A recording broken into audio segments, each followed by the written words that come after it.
يا نفس إن لم تظفري لا تجزعي.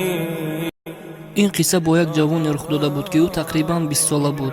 чанде пеш ӯ муаззини масҷид буд ва ҳофизи қуръон. ӯро ҳамчун шахси боодоб ва хислати хуб мешинохтанд.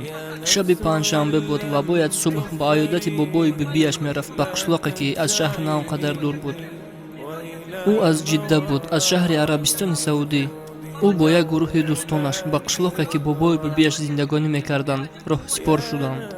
онҳо бо мақсади огоҳ кардани санаи дигари мардуми камбизоат баромаданд ва расонидани кӯмак дар бораи мусоидат ва даъват кардани одамон ба кӯмак, паҳн кардани касетаҳою китобҳо дар он ҷо.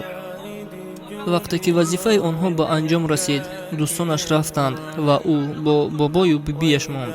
дер шуда буд ва вақти хоб буд, аммо ӯ дароз накашид ва дар ҳуҷра нишаст. бобояш ба ӯ гуфт ки ба ҳуҷра дарояд ва хоб равад, то ки ҷавон ӯро ташвиш надиҳад ва ӯро ба намози бомдод бедор кунад. бобояш ба ҳуҷра рафт, матрасро ба наберааш гузошт, ба ӯ шаби хуш орзу кард ва худ хобравӣ рафт. дар хонаи онҳо як духтари пешхизмати ҷавон ва хеле зебо зиндагӣ мекард. соат 2 шаб буд ва ҷавон мегӯяд ки ман эҳсос мекардам ки дари ҳуҷра чанд бор ҳуй шуду маҳкам шуд. ман дар ҳақиқат ба ин чиз аҳамият додам. ман фикр кардам ки ин дар хоб аст ва ман ба пуррагӣ аз хоб нахеста будам. ногаҳон касе ба ҳуҷра даромаду дар бари ман хоб кард. ӯ маро бағал мекарду буса мекард. хуб, чӣ шуд? худро дар ин мавқеъ ва ин имтиҳон тасаввур кунед. худро тасаввур кунед. дар ин мавқеъ ин озмоиш ва имтиҳони бузург аст. касе туро намебинад ва касе туро намешунавад. ғайри касе ки ҳамаро мебинад ва ҳамаро мешунавад. чӣ шумо ӯро тамошобини хурди ин саҳна кардани ҳастед? гӯш кунед, шояд ки аллоҳ шуморо бубахшад. ҷавон бедор шуду ӯро ба зӯрӣ аз бистар тела дод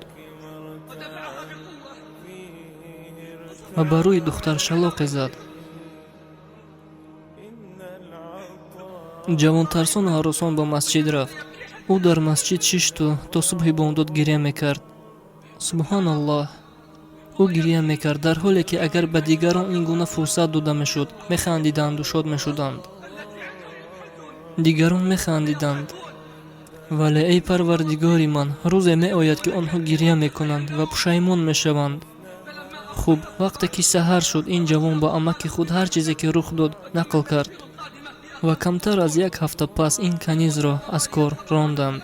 ва он ҷавоне ки ин қиссаро ба ман нақл кард гуфт: баъд ман ин бемории дӯстамро пас аз ин ҳодиса ба тарси бузурги ӯ аз Аллоҳ пай бурдам ва ман ба ӯ суол додам ва ӯро суолборон кардам, то он даме ки ӯ ин ҳикояро ба ман нагуфт ва қасам хӯрд ки дар ин бора ба касе намегӯяд.